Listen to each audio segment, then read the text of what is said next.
Hey guys, real quick before the video starts, to win a $20 eShop card, click the link in the description to get taken to this contest page. It's so easy. All you have to do is subscribe to our good friend Game Over Jesse, who makes really high quality Zelda and Nintendo discussion videos. Subscribe to us, which you probably already are, so just do it again real quick.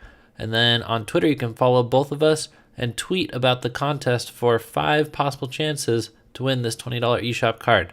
So thanks for your subscription and your follow, and good luck in the contest. Enjoy the video.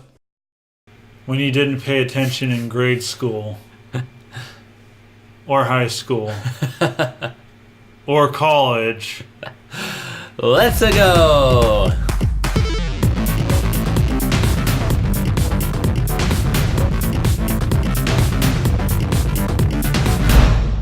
So, since we've been gone, there have been some interesting developments in the gaming world, including a Nintendo Direct that we are going to talk about in our next segment. Yeah.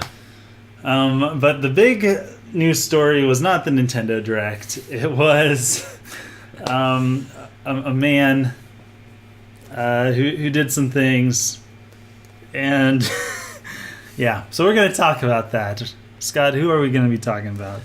Philip Mewson Forder. He fordered. Yeah, well, more like forgeried. That's more like it. Former IGN Nintendo editor. So he got let go after reviewing Dead Cells, which, from everything I've heard, is a fantastic game that I need to check out. Stupid good games. And that one looks like a robot named Fight. I want to play it, but it's a good game. Gosh darn it. His job was to get the game for free, get paid to play it, and get paid to write about it.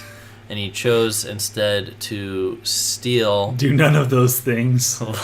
Line by line, changing a couple words, the hard work of a small YouTuber, Boomstick Gaming.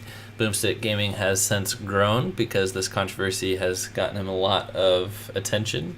So positive attention. There's that. And he actually handled it really well. He's never spoken negatively about Philip. He's just like, I hope everybody comes out of this okay. I hope they give Philip another chance. He's been a champ. So wow. Shout out to Boomstick Gaming. But IGN fired him on the spot, which, what do you think about, no second chances, no discussion? The reviews editor was on vacation. The general manager was in Japan. The team at home just took care of it and said goodbye to him. Well, here's what I think is, first of all, that was probably part of his contract. Yeah. And so I think, if anything, it was just of them to do. Mm-hmm. In journalism, you can't play that game. You can't. We're talking about plagiarism. If you don't know what plagiarism, it's basically copying somebody else's work and claiming it as your own without giving credit to the proper author. I know there's more to it than that. Yeah. But that's basically what happened here. You can quote people when you cite them. Sure. But you can't just paraphrase everybody like the Message Bible. Yeah. Shots fired. You ain't Eugene Peterson. Philip Eugene Peterson. New name. So plagiarism is something that you learn about in school. If you're not in middle school yet, you might not have heard about it. If you're in middle school, you may have heard about it. If you're in high school, hopefully you've heard about it by high school. Yeah. As a teacher, I ran across plagiarism a couple of times. The first half of the year I was teaching, I taught English, and the kids had to do a book report. And at that age, I'm sure at Philip's age, at the professional level, it's a lot more difficult to detect plagiarism. Yeah.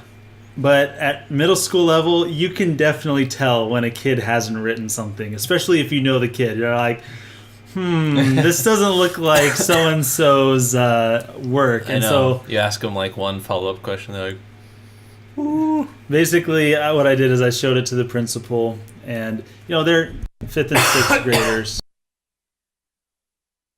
Just muted us. Have we been muted this whole time? No. No, they would have told us. Fifth and sixth graders, two of them on their book report plagiarized, and I don't know if one of them was intentional, and the other one was like.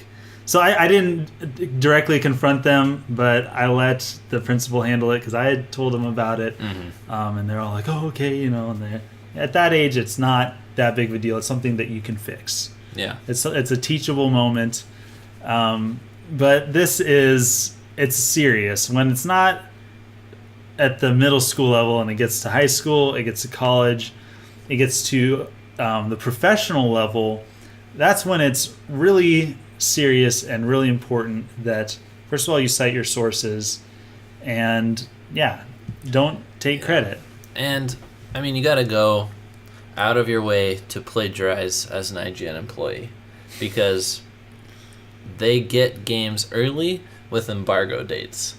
So the thing, like, it should be impossible to do this, but I think because some games were either like re-releases or ports or were in early access on other places, like Dead Cells, Philip met the review embargo with it, but it had been in early access on PC for like 2 weeks before then. So someone else had impressions on YouTube.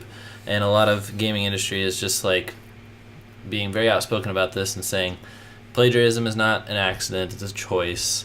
And plagiarism is easily avoidable because they're like, nobody else does this. Nobody else watches reviews and videos and stuff before formulating their own opinions. Like, you actively are supposed to avoid that. Yeah. And it's important for a number of reasons. First of all, stealing somebody else's work is just wrong, and it's not good work. But it also plagiarism has different ramifications depending on your field, which I found interesting. Like journalism, obviously, he's writing an opinion piece. He's taking somebody else's words and claiming them as his own. In science, I found out some time ago, it's a little bit different, and plagiarism plays a different role. It's not so much taking. Sometimes you can take credit for somebody else's discovery, but publishing a work as a scientist, it's really important not to plagiarize because the way that I heard it described is you don't want duplicate of information out there.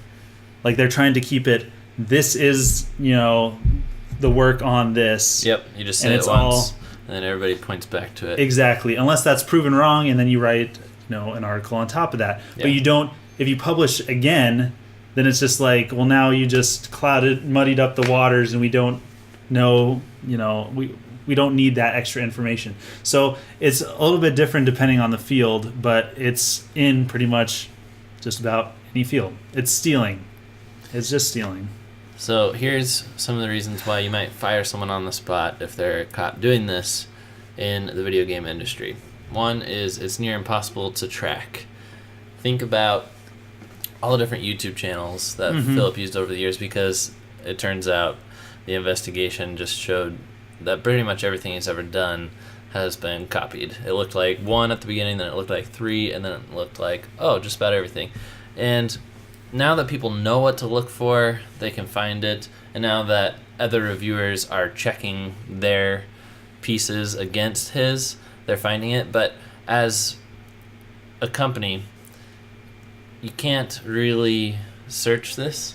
Yeah, you can't. That's the tough part, is because it's in a video. Yeah. You can't, the captions for a YouTube video, first of all, aren't accurate. Second of all, they're not searchable. They're not going to, if you search something, if you search an exact phrase, you're not going to have a video pop up that use that exact phrase unless they included a transcript with it. If he's copying a printed work, then it's going to be easier to detect. Yep. Whereas if it's a video, eventually you're going to get caught, which he did.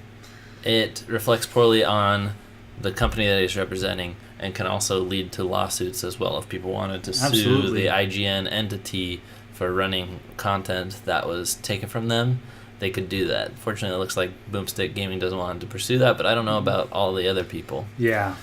So I think that the company actually handled it really well, firing the offender and issuing an apology right away. And then taking down content that they found out was plagiarized. Yep. Or could be plagiarized. I think the moral of this story is plagiarism really is easy to avoid. Like, the more I think about it, I know sometimes, especially if you're in school and you're writing a paper and it's hard and all this, it's still work, but if you do not want to plagiarize, you won't plagiarize. That's just the conclusion that I've come to. I've maybe been docked some points on college papers for, you didn't cite this exactly properly, but just because I put a last name last and a first name first in my works cited, they're not like, I'm gonna show this to the feds and you're a thief and you're gonna kick. No, absolutely not. I mean, it's reasonable enough, especially with papers that you're doing in school. People are going to look at it and say, okay, you made an effort to credit this person for the work they did, and your work is your work. It's original. Yep. It's easy to avoid, people. It really is. Especially if your job is fun. Especially if your full-time paid position is to be a member of the biggest gaming outlet online with the most credibility and the most resources, the most contacts. I mean, come on, you'd almost have to not like video games to go to these lengths. Yeah. So what does this say about IGN? I mean, people are talking about Philip. We've said all that we need to about Philip. IGN,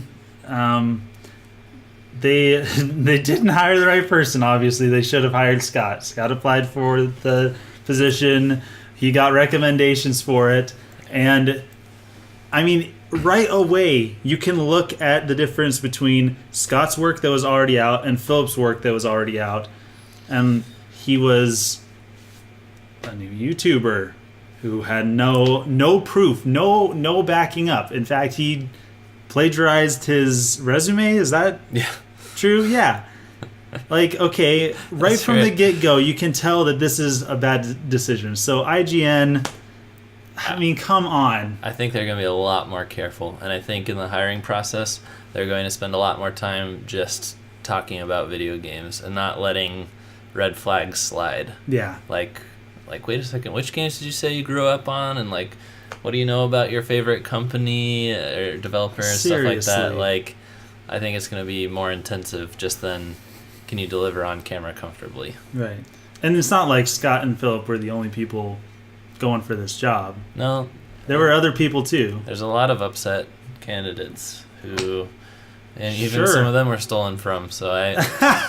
Are you serious? Yeah, so I feel for everybody. Oh, my goodness. And IGN made the wrong choice, like just about anybody would have been better, but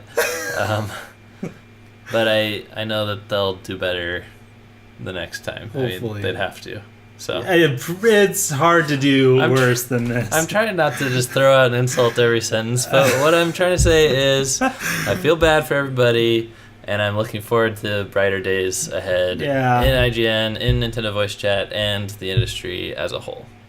And I just hope everybody learns from this, and I hope other reviewers who may have been tempted to dabble in this are learning from someone else's mistake. Yes. Let it make us all better people in whatever work that we're doing. Yeah. Just give people credit. And the truth always comes out. Yes. You can get away with things for a while, but it might ruin your career and relationships. I hope that Philip enjoys rolling burritos or flipping burgers because he's done in journalism. Thanks for watching. Thanks for being a part of the crew.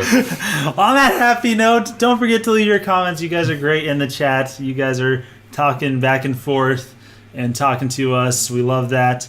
We love comments on our videos. Even if you don't want to comment on our video about Gino. And for those of you who don't know, if you go back and watch our video about why Gino is so special, you're going to see that it has like 100 comments on it. Yeah. And I just get notifications on my phone over and over again about people posting on that one video that we did like a year ago. Yeah, it has about 100 times as many views as our other stuff. I think that was one of Glenn's ideas. Thanks, Glenn. Yes. But give us some more ideas. Yeah.